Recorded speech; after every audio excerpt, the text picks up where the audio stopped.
That's Steve Torre with Rainbow People. Steve is on trombone, and he recorded this track in 2007, and it became the title track of his album that year, Rainbow People. Kenny Garrett is on alto and soprano sax, Sean Jones on trumpet and flugelhorn, Mulgrew Miller on piano, Peter Washington on bass, Ignacio Berroa, on drums, and Pedro Martinez on percussion. This is Leid Stories. I'm Utrice Leid, and all roads today are leading to Minneapolis, where the former police officer charged with the killing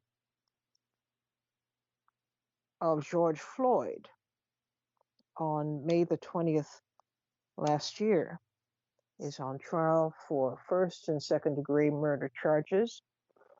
And what we're going to talk about today, based on your knowledge, not particularly of the case is just starting, and there are so many restrictions. For example, the judge has decided that only one member of George Floyd's family is to be in the courtroom at a time.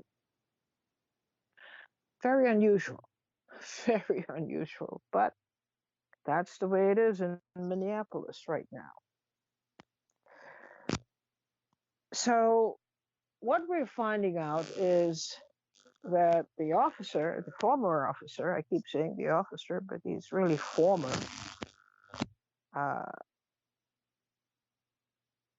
has a history, it seems, of alleged brutality, but no corresponding history of reprimands. So that already tells you something. We'll see how the prosecutor handles this. We'll see how that goes. But you can tell certain things from the start based on these anomalies. They'll pop up, but they'll be very significant, and you'll have to pay attention to them. The controversy that surrounded the brutal death in Minneapolis of George Floyd last year has taken a second wind as his alleged killer, former cop Derek Chauvin, this week goes on trial on first and second degree murder charges. Floyd, you may recall, died on May the 20th last year as Chauvin and three other officers attempted to arrest him, allegedly for making a purchase at a neighborhood store with counterfeit money. Chauvin, the lead cop in this case, was videotaped with his knee pressed into Floyd's neck, obstructing Floyd's ability to breathe. Leid Stories is saying that the actions of Chauvin, a trained martial artist who as a cop had several violence-related complaints filed against him, but escaped reprimand, will be a focal point in this trial. And that is the hurdle that has to be overcome if Chauvin is supposed to walk away yet again from official charges. But somehow I believe that that's not going to happen in this case. I think they will round up a number of people who had personal experience of the violent kind with Chauvin and will be called to testify what their direct experience with this cop was. And that will shape, of course, in turn, the mind of the jury. But what we are going to be talking about today, you don't even have to know the specifics of the case yet. You can just get a general sense of the landscape, which we did when the event occurred, and certainly when uh, George Floyd died. Talk about this question. I want us to kind of take a long view here, and from what you are thinking and feeling about this case, what you think would emerge as major points of contention in this case, and whether they would lend themselves to a determination that the officer in charge, the lead officer, Derek Chauvin, did in fact dispatch George Floyd from this world by pressing on his neck and compressing on his neck and cutting off the air supply, which eventually, of course, cost his life. So that's what I want you to talk about today. We don't know the specifics of what's going on in the court. As I said, it's very tightly controlled. I don't even think they have a pool reporter, which is customary in cases like this, where the judge severely limits access even to media people, and they get one person who will be the pool reporter, and that person's reports would stand as the reports of the day, so that other news media would have some kind of access to what went on in the courtroom. But we're not talking about that today.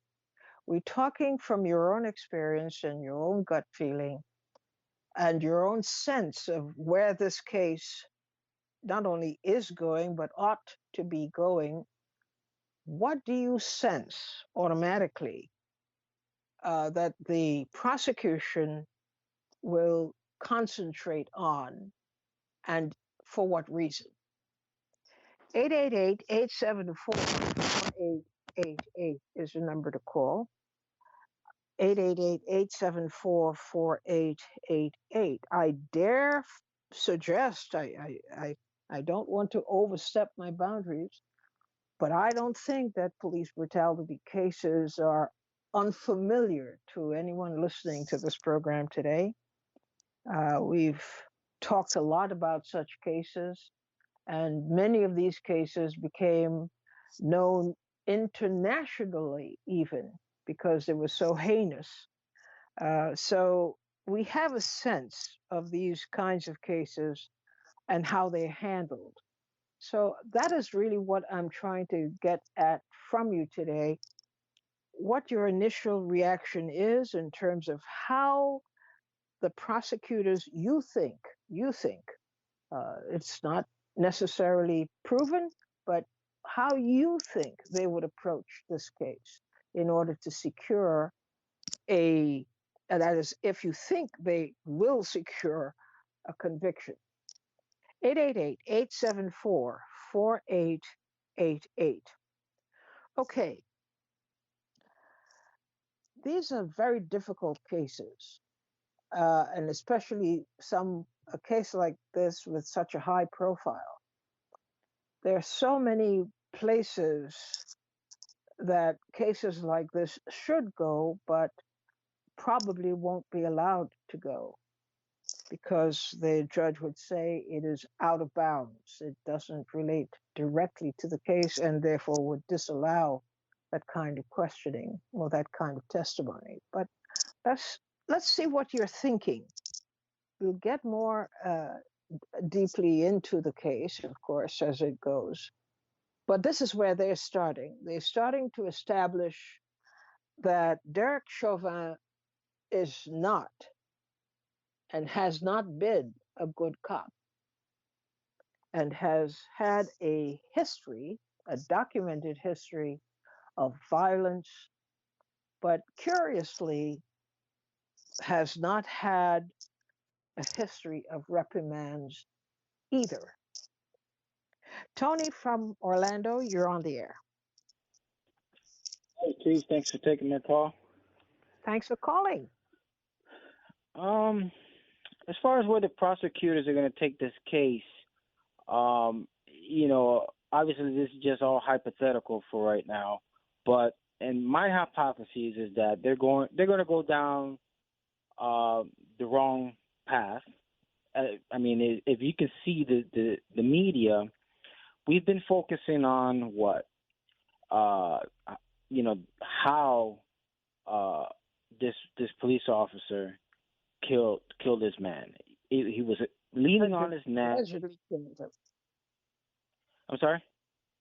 Allegedly killed him. Yes.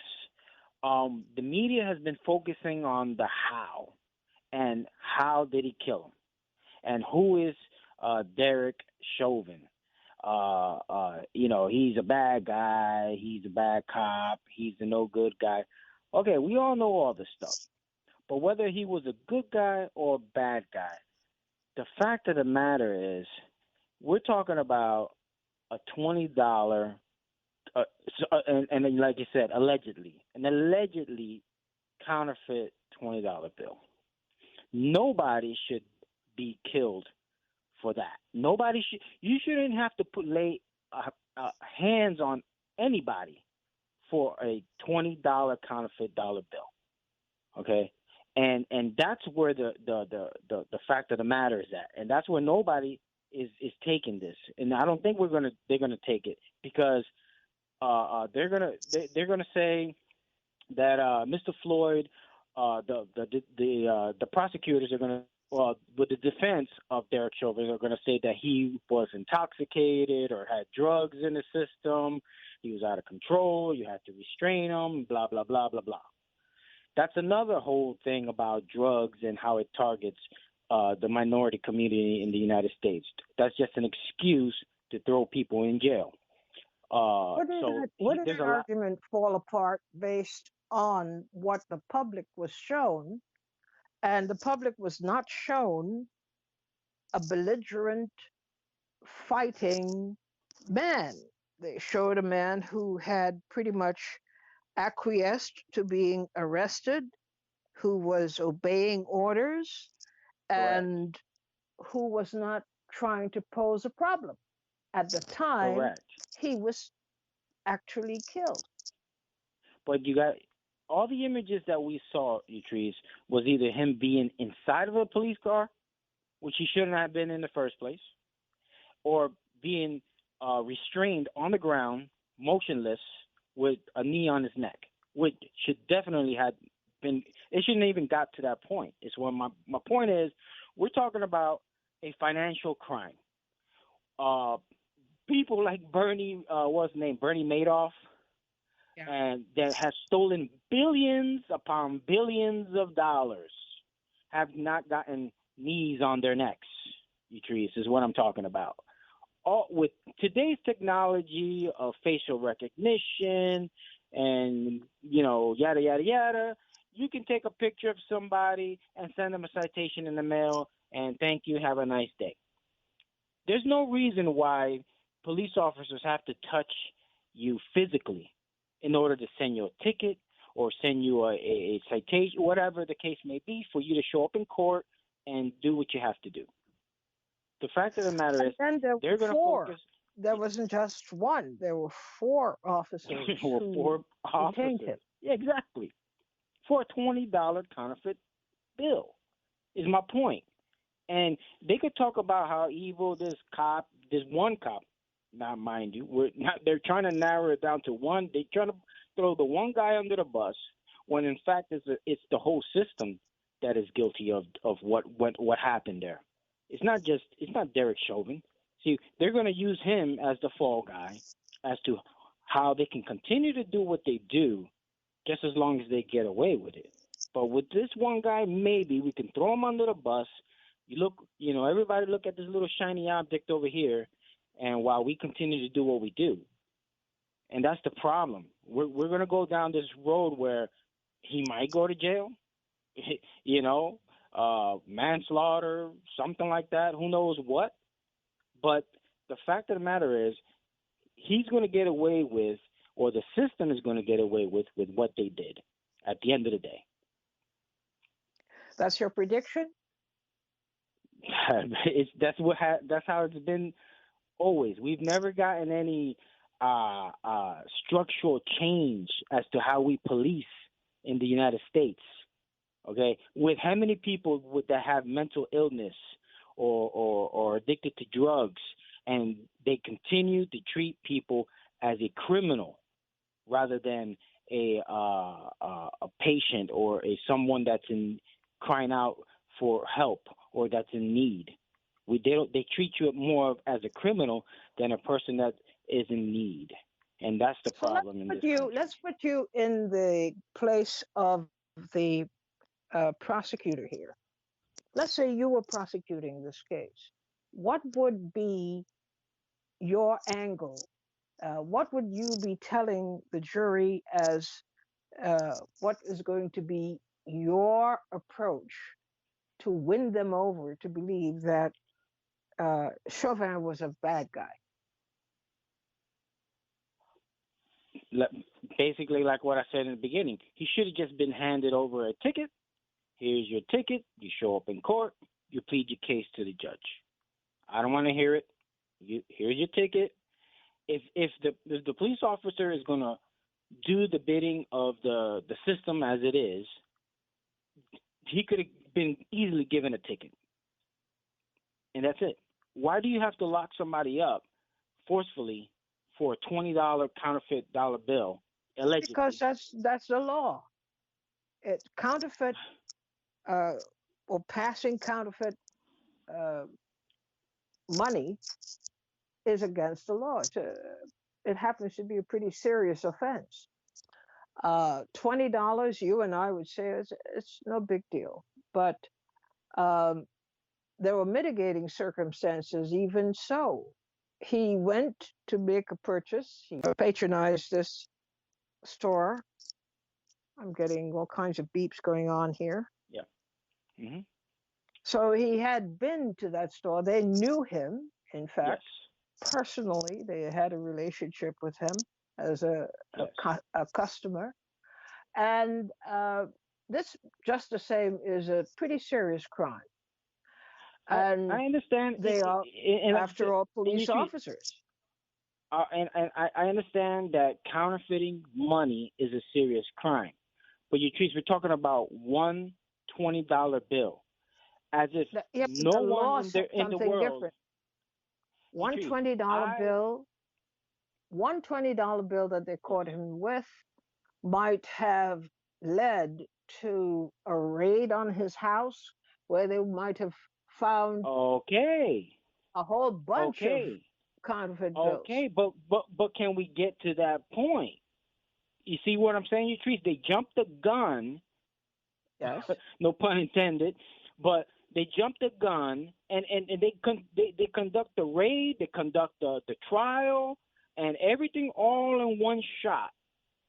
Okay, see, that's what I'm talking about. You treat. I one time went to a Chinese restaurant to purchase food, and I whipped out some cash, and the guy goes wham with like a little pen and shows me that I have a $10 counterfeit bill. Me not knowing that that was a I was paying for food, and I didn't know that I had a $10 counterfeit bill. Yatrice, okay? Yes. Should I have been killed that day? No, it's not about you should be killed. The question was, Hey, here you go. did you knowingly have or did you knowingly pay for your food with a counterfeit bill? Where Did did it George come Floyd from? know that he had a I'm talking $20 from the point of counterfeit bill? view of law enforcement. This is where they will go with a case like this. What's It that? has happened before to even to me. I found a stack of bills that I had, and one of them looked a little funny, and it was funny money.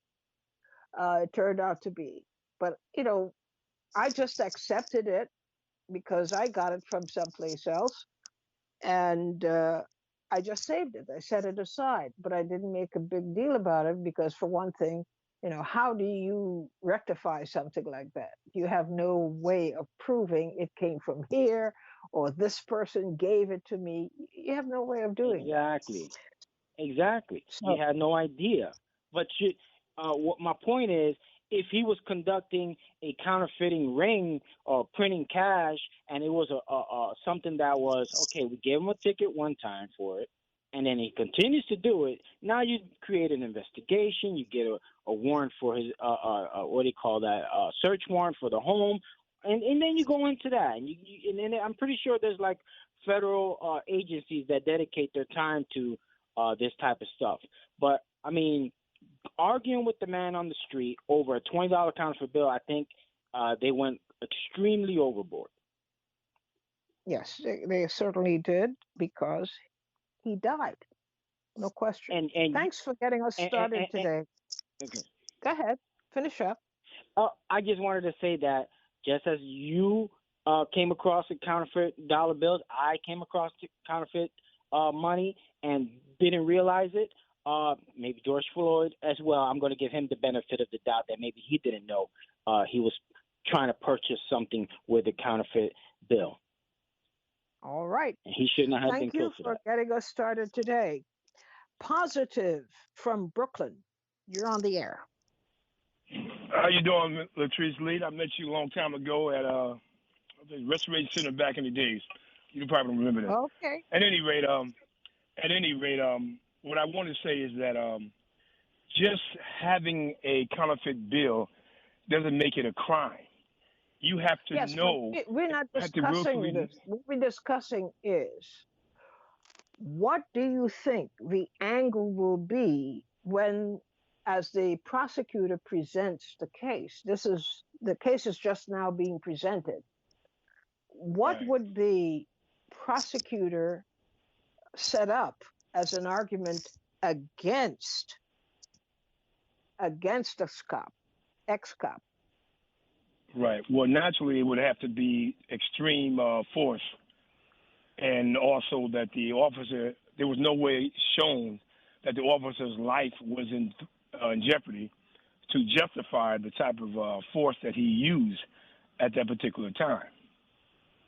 So that would be the main thing. But more going into it, the very fact that he had a history of doing things of this nature and was not reprimanded showed the culture or the system of the police force in which he occupied at that particular time. He was So really one that, of if you anything. were standing in to kind of represent the family's interest, that's the point you will make, that this history he had is important and cannot be severed from the case. Exactly. Okay. How do you think it will work in this case, which just opened up on Monday? Well, I don't know all that the defendant lawyers had in their defense of the cops' actions. I don't know all that they have. So, with that in mind, I would have to say that I would say that based upon how it's being put across to the media, they're going to come across in a way that to justify his actions based upon how he, as a cop, assumed George Floyd would be a threat to him, and that's why he used the restraints in which he used. And also, I have to question the mere fact of why the store actually called the police, because normally when someone has a counterfeit bill, just one bill, they usually just hold on to it or give it back. They normally don't call the police. So why was the police called in the first place? And then you also said that they had a history with this with George Floyd. So that's Yes, also he questionable to me as supposedly well. patronized this store quite regularly, and they knew him. Right.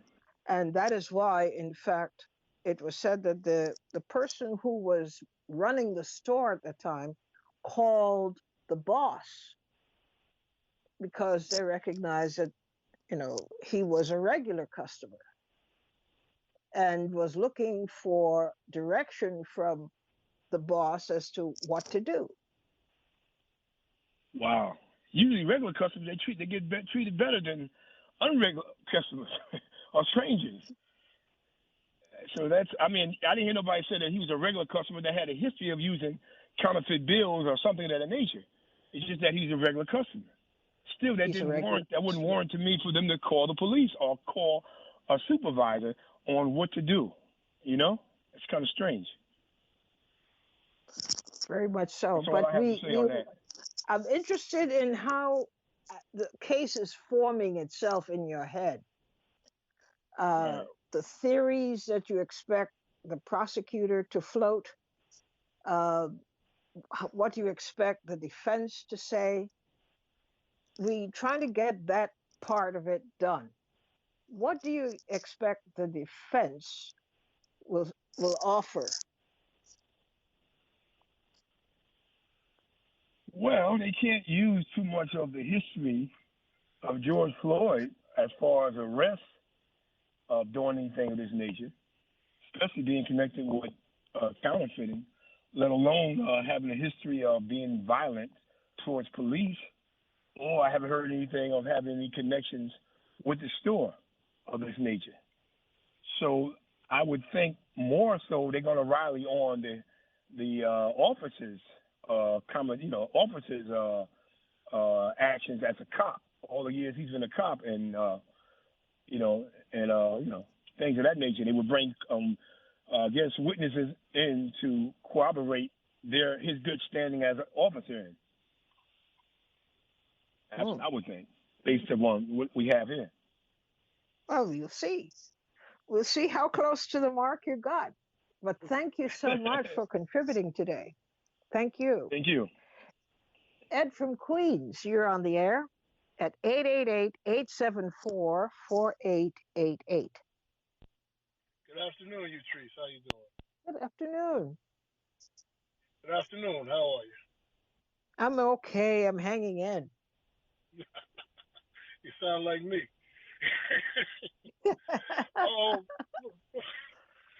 Pertaining to the case, if taking a prosecutor's standpoint, I would have to point out the officer's record.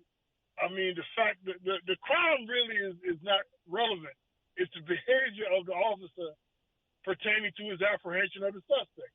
How he put the suspect in physical danger, how he ignored the pleas from the suspect for relief, I can't breathe, how he reacted, how he drove his knee into the back of the man, how he caused his death through asphyxiation. The record would be brought into play, but there's a problem with that because there's no real conviction for brutality, even though he has a history. So that might be hard to bring that into evidence because there is no formal charges. But the prosecutor will basically have to control the narrative. They'll have to demonstrate that there wasn't really a threat. They'll have to demonstrate this officer acted with depraved indifference to human life. If he can get that far, I would go for manslaughter because murder implies intent. Even though I've heard rumors that George Floyd and this officer had prior dealings as far as George Floyd and him working as bouncers at a local nightclub. I'm not sure where you can go with that as far as tying that in, as far as they had a prior relationship and there might have been some animus there. But, your best bet with a cop is to go for manslaughter or depraved indifference to human life based on his actions and try to bring in his disciplinary record in the forefront. As far as the defense, they're gonna blame the victim. They're gonna bring up any type of flaws that George Floyd has had in his past. They're gonna bring up anything as far as that can cast aspersions on him. Like I said, the counterfeit bill, I think that's pretty much irrelevant. Everybody gets a counterfeit bill. There's several printers. There's several devices where people can make very good counterfeit bills and pass them off in a pile. I myself, like your other listeners said, have got from time to time got caught with a bogus bill. But it's the action of the officer, and playing on the fact, the outrage that was generated by that by the video and the protest around it. It's a slippery slope though, because you don't want to. There's questions of jury voir dire. There's questions: can I get a fair trial in this jurisdiction? So you got to look at all those things when you're a prosecutor, and you got to remember, DA, prosecutor, and cops, they have an incestuous relationship. I always want an independent prosecutor. I don't want a DA, because a DA is nothing but a cop with a law degree. And the DA can control the narrative. And once you can control the narrative of a case, you can paint a picture. That's where the old saying goes. A DA can indict a ham sandwich, because the DA controls the narrative. And if you can control the narrative skillfully, you can get somebody off or on, depending upon the evidence and how you present it. So why did you not mention the other three cops? What purpose will they serve in this case? Well, I don't think you're going to bring them into bear, because that would be too much. The other three cops, their lack of action, I would take that up on a separate case. I wouldn't tie that in with this case if you want to get a clean conviction, because then you start to talk about procedural issues. Then you start to talk about departmental issues, and that can open up a can of worms. You want to get a clear conviction on the man that did the crime first, then we'll go after departmental issues as far as what is the response to apprehending a suspect, how a brother officer is supposed to how other officers supposed to act in a crisis situation. Those things you don't want to bring into this, because you want to get a clear conviction on the man who committed the crime. It's my opinion. I concentrate on that first. But they were witnesses as well. Yeah, you can bring them in as witnesses against this officer to say, why didn't you perform? How could you stand there and watch this happen? Were you aware of what was going on? You can bring them in as witnesses to indict the officer who committed the crime, but to try and lump it all in, it would get too confusing. It would cause logistic problems. It would cause problems of evidence. It would open up a can of worms that you really don't want to open. You want to get this guy and get him out, and then concentrate on the procedural errors and the actual department posture as it is towards the people of the state. You want to get the man who convicted the crime first. Well, you made some very good points. Thanks a lot. See what happens when you just take it easy and you let your brain do its work. It does its work. Thanks for calling in and contributing. Ali from New York, you're on the air. Hi, Idris. How are you doing today? Oh, I'm okay. How about you? Well, hanging in just like everybody else, hanging by myself. That's what I say all the time. I'm just hanging in. Yes, yes. So, what are your thoughts as this case opens up in terms of your projection? I mean, I know we don't have access to what's going on in the courtroom, but what do you think is going to happen here? Okay. The first thing, I have a question for you. Have anyone have presented the counterfeited $20 bill?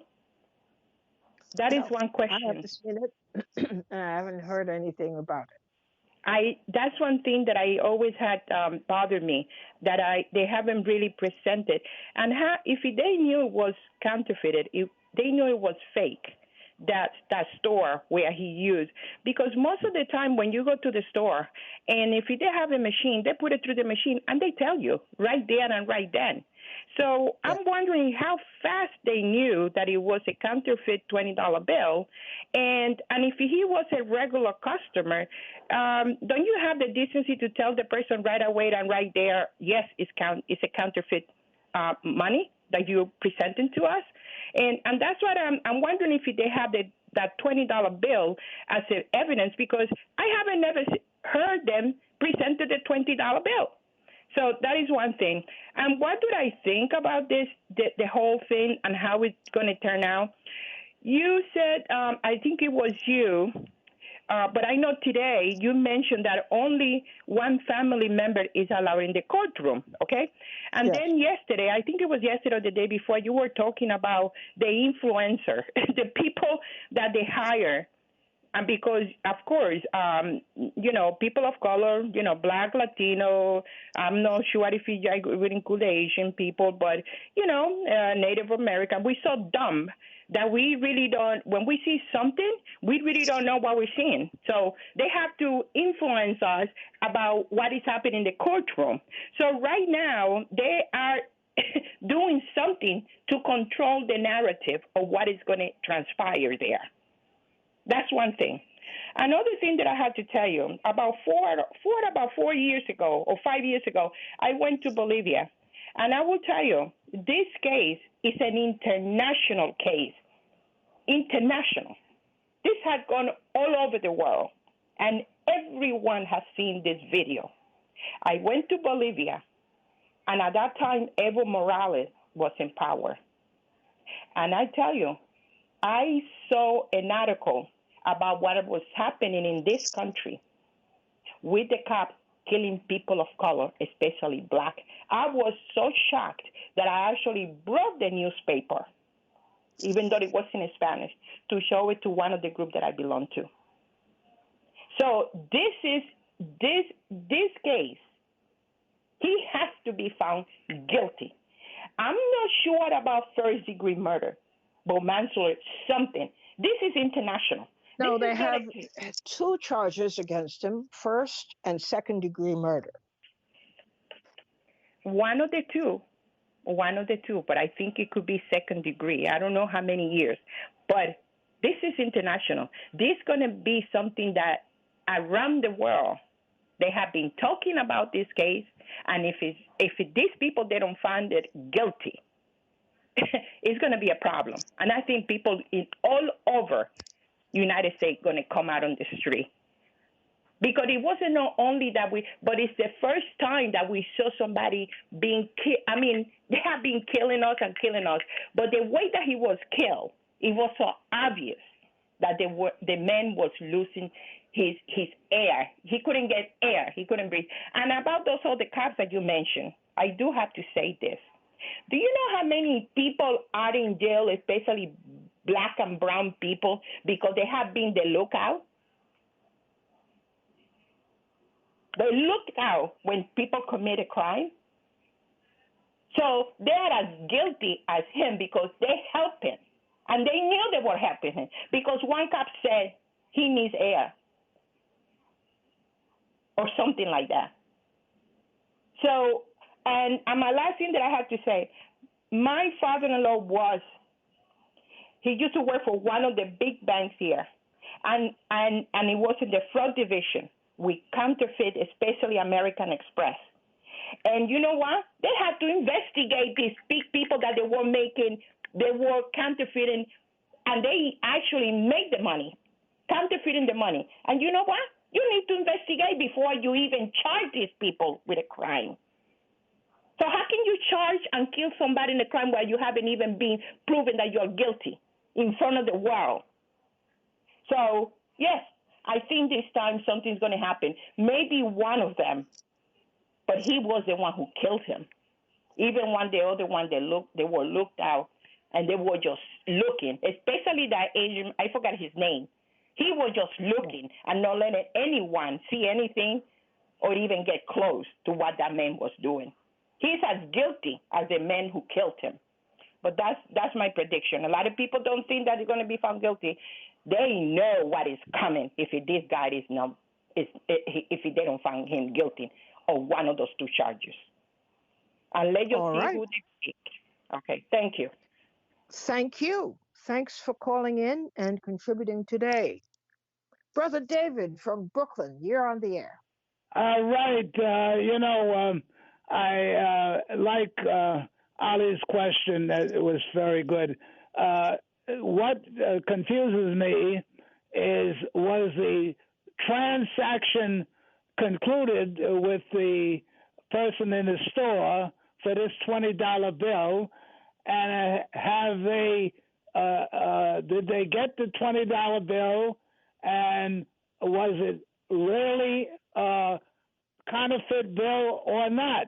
I don't know any have any information whether this was or not a $20 bill, and why, if the store clerk was presented with a counterfeit bill, why would that person complete a transaction with someone who presented a counterfeit bill? That's the question. That's one part of it. Now, getting to your question about the trial, I would say that there's an incestuous relationship between the district attorney's office and the police department. So in this case, I don't think it's any different.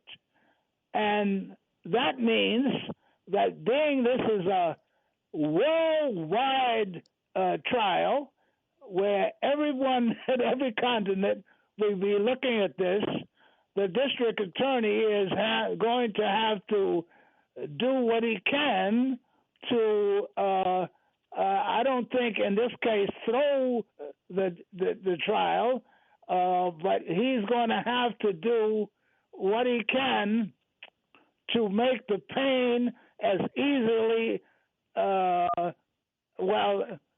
make pain for the police officer as light as he can.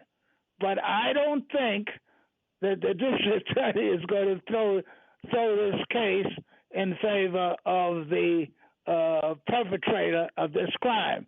I think that what he would do was indicate that in the training and procedures that are given to the police, this was an unorthodox way of restraining an arrested person. And, he could stand on that. That's not a routine way of restraining someone who's on arrest. So that is what he can do. And I think he knows they have to give this guy up. They're going to have to throw him to the guilty side. So, but the district attorney will make it as soft as possible. Now, on the other side, the family side, they will do a number of things. I'm certain they're going to get a big monetary settlement for this crime, and I would make certain that the history of this person is well known. But I don't think in any way the district attorney is going to let this guy get away. Now, I don't know if this is a jury trial or not, or a bench trial. I'm not sure about that. But if it was a jury trial, you might have some rogue juror who would let him get a pass. So that's the way I look at it. All right. Thank you. This is quite, by the way, quite an education just listening to people's analysis. I really am enjoying it. Walter from Virginia, you're on the air at 888-874-4888. Yes, hello, Utrice. How are you? Yep. Okay, thank you, Walter. How are you? I'm well, thank you. Um, very, very insightful comments on all the callers today. I personally believe that uh, Officer Chauvin, former Officer Chauvin, will be acquitted. I believe that the preparations that the city of Minneapolis is taking and the money that they're spending is basically in preparation for that verdict. It will be a jury trial. The jury gets seated starting March the 8th.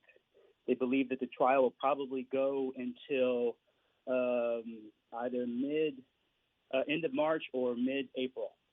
I do believe they'll try to stretch this out as far as possible, but I think when you look at the jurisprudence or the preponderance of the evidence, the only verdict that really would stand is that he would be acquitted. When you look at all the films, the footage from surveillance cameras, the body cams of the police officers, as well as the bystanders, you can make the case that the officers acted in accordance to their training and that they did not do anything untoward to George Floyd. George Floyd actually requested to be put on the ground per the video from the body cams because he was claustrophobic and did not want to go into the back of the squad car. When they tried to put him in several times, they offered to roll down the windows, turn on the air conditioning to try to make him be more comfortable in the back of the car, but he would not go in the back of the car.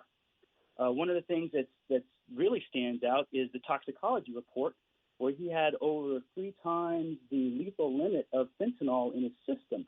The prosecutors held on to that report when it was actually came out in June. They didn't release it until October of 2020. So when you look at all of the evidence in the jury, I think it's definitely going to go, even though it's not going to map with public opinion, that he will be acquitted. So, where in the training manual does it say that in order to subdue a subject, you can put your knee in his neck and cut off his oxygen supply? Well, actually, it does not say that in the training manual. However, there are training videos that go with the courses for the Minneapolis police officer, and I think the most recent video was within a year to a year and a half of the training that they underwent. When you look at former Officer Chauvin's knee, that was placed actually between the crevice of his shoulder and the lower part of his jawbone, he actually was not blocking his airway. Had he blocked his airway, George Floyd would not even been able to speak. Now, I'm not saying that they shouldn't have put him up and maybe accommodated him off of the ground. I'm not saying that. But when you look at all of the videos from 3 different sources, George Floyd was in excited delirium, and he kept repeating, even when he was standing vertically going into the police car with nobody restraining any of his body parts except they were holding him in the back trying to get him in the car, that he said he couldn't breathe. In fact, he repeated that several times while he was standing up trying to get into the car, that he couldn't breathe because he was claustrophobic and was scared to go in the back of a police car. So they then, after trying to get him in the police car, said, lay me down, lay me down, lay me down. He requested to be laid down. So then when former Officer Chauvin put the knee on him, you could actually see as George Floyd was moving and breathing that the knee was actually rising, with his movement, so that it wasn't actually placed on his throat. It was actually placed between his shoulder and his lower jawbone. Well, the medical examiner, Michael Bodden, had an entirely different analysis of that. And he compounded it. He said it wasn't just that the knee was placed on George Floyd's neck and cut off the oxygen supply, but that the other officers pressed his chest down by pressing down on his back. It also compressed the chest, and the chest could not expand in order to inhale. Absolutely. And again, I'm not saying that the officer's restraints did not contribute to his cause of death. I'm talking about predominantly the knee on the neck, which is what former Officer Chauvin's on. And one of the officers that actually said, hey, do you think we should, take him off or roll him on his side or let him up? And Chauvin said no. And in my view, he should have said yes. Okay, because at that point they could see that he was deteriorating. In fact, they made two separate calls for medical assistance. The first call was a code 2 because George Floyd had bumped his head trying to get into the police car when they were trying to get him in the police car, and it injured his head. And so then when they saw that he was deteriorating on the ground, they made another call for code 3, which was a higher priority call. So again, did the officer's restraint on the ground contribute to him dying? Yes. I don't think there's any question of that. But was it the sole cause of death? I don't think so. Would it cause you grave concern if the medical examiner's report is not discussed in this trial? Absolutely. Yes. Because you have to weigh all the evidence. I think so too. Well, you raised some very good points, and I thank you for thinking so deeply about them. Thank you so much. Asher from New York, you're on the air. Hi. Hi. How you doing? Okay. How's by you? Life is good. Life is good. It's funny. I remember when you were saying that when the city of Minneapolis was hiring these influencers to try to change the narrative or the discord of the case. I am pretty positive we just talked to one. Why would you say that? Because his entire, everybody's entitled to their point of view, but his entire conversation was, well, it wasn't really that. It was more of this. And, yeah, his knee was not actually on his neck, but between his neck and his upper shoulder blades. And it just seemed to be everything was designed, everything he said was designed to take the blame off of the officer. And, this was more of a cooperation between George Floyd and the officer, and it just so happened that Floyd died and the officer didn't. Well, I didn't get that. I thought that he gave, from his perspective, and that's what the issue is, because we are technically being jurors here. We're weighing evidence or weighing what we see and hear in the way of evidence, and we're coming to our own conclusions. We'll see how it ends up in a court of law as the prosecutor supposedly proceeds with this case. We'll see what he brings before the jury. But I didn't get the sense that he was an influencer or trying to be an influencer. Maybe I said that more tongue in cheek, but it seemed that he neglected to mention that Officer Chauvin had his knee on George Floyd's neck for, what was it? Yes. Almost 9 minutes? Yes, and 8 minutes and some seconds. And at the same time, like you mentioned, there was another officer on his chest cavity preventing him, Mr. Floyd, from taking a breath. And let me just make this one point. It seems that in any other situation where a crime took place or incident that resulted in a homicide, I won't use the word murder, I'll say homicide, wouldn't everybody involved be charged, and it will be up for the court to sort it out, as opposed to, well, this guy was on his neck, so we'll ignore the guy that was on his chest. We'll ignore the guy who was blocking the onlookers from trying to assist Mr. Floyd, and we'll ignore the other officer who was sitting on his legs. We'll just ignore Yeah, all of those. we haven't seen yet what the lineup is of witnesses to be called and what they will have to say. But you make a very good point. The point is that 4 officers were involved Exactly. in the arrest of George Floyd, which resulted in his death. So, But are we going to see 4 different cops testifying? I don't know, but it would but seem to be a rational decision. exactly. But there's only one. There's only Officer Chauvin is the only one that's being charged right now. Well, yeah, Not, like you say, right now, that's it. We don't know what's next.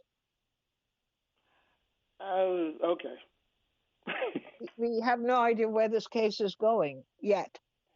And what the But they have. theory is that the prosecutor is intending to present. But Asher, we're out of time. Thank you so much for calling. Thank you all for calling and submitting your thoughts for public inspection the way you normally do. Thank you so much. Very brave of you to do that. And I'm honored that you feel safe enough to do that on this program. Let's get together again tomorrow and do some more talking. Bye-bye.